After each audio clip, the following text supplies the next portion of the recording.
바르샤 팬 입장에선 혈압이 위험했던 경기였습니다. 원정에서 승리하고 치러진 홈경기, 이른 선취골에 성공하며 누구도 4강 진출을 의심하지 않고 있었습니다.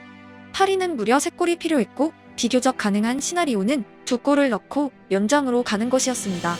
경기 전 파리의 바르샤 제압이 쉽지 않을 것으로 생각됐던 가장 큰 이유는 바르셀로나 아라우호의 존재 때문이었습니다.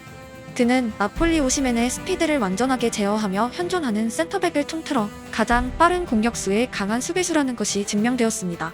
리그앙에서 음바페의 속도를 제어하는 선수는 많지 않고 파리 승리 공식의 1번은 언제나 음바페의 질주였습니다. 아라우호는 음바페를 막을 수 있는 정말 몇 안 되는 현존 센터백입니다.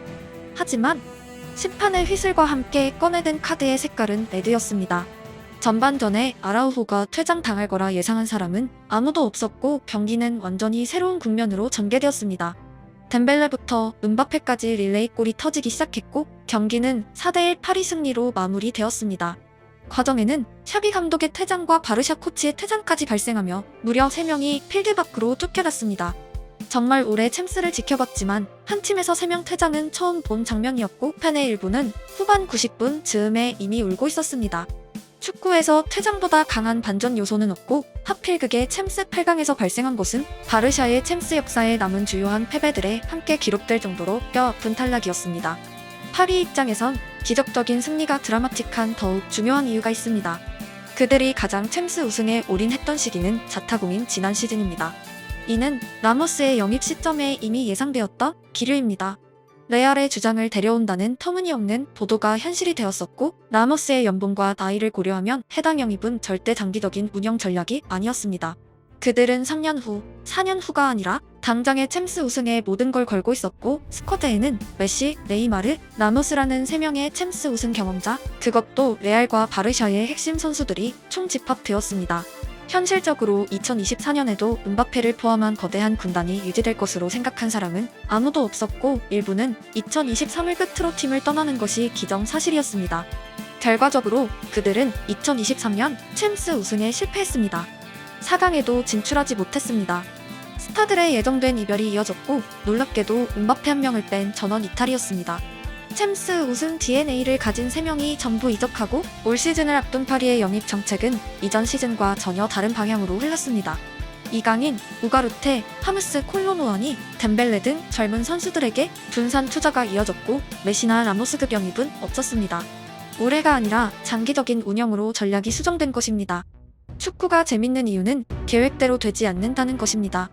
무조건 우승을 외쳤던 지난 시즌에도 실패했던 준결승 진출을 결국 올 시즌 달성했고 챔스 4강부터는 사실 전략평가의 의미가 대폭 하락되는 무대입니다.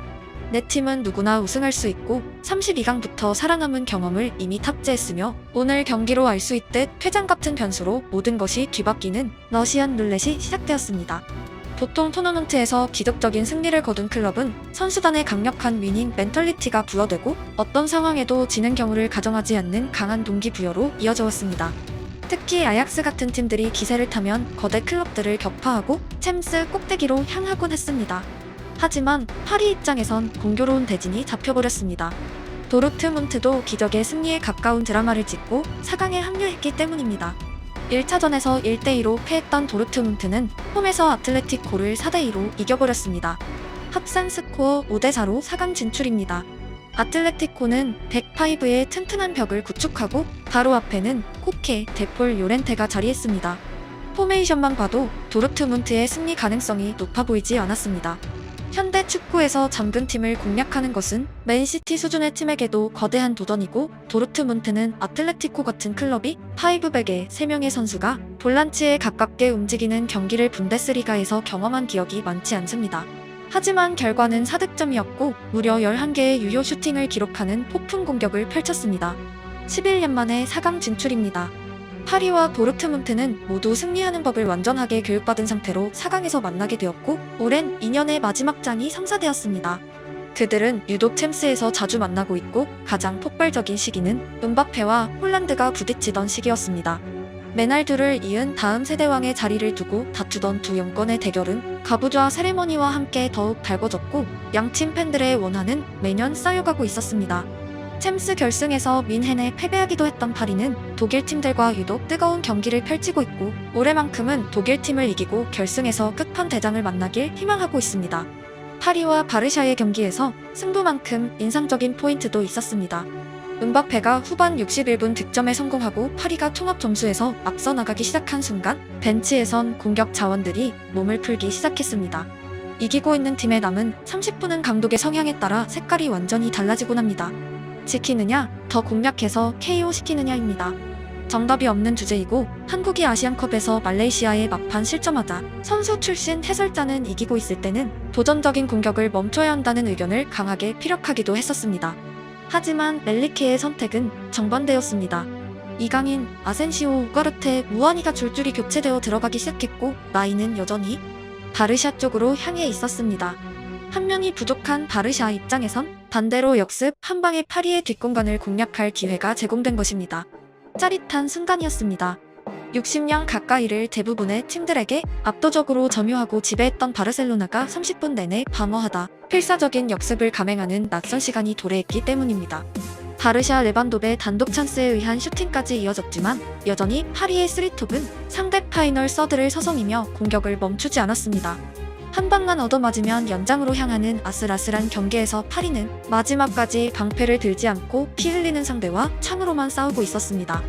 우리는 너무 많은 팀들이 이기고 있는 마지막 10분을 두 줄 수비로 방어하는 것을 지켜봤지만 엔리케는 자신의 별명이 왜 루초인지 축구로 알리고 있었습니다. 결국 후반 89분 득점의 주인공은 바르샤가 아니라 파리였습니다. 엔리케는 파리 벤치에 있지만 자신이 자란 장소 바르샤의 축구를 하고 있었고 그 방식으로 바르샤를 KO시켰습니다. 그리고 바다 건너 섬나라에도 지키는 가장 좋은 방법은 더 공격하는 것이라 외치는 남자가 있습니다.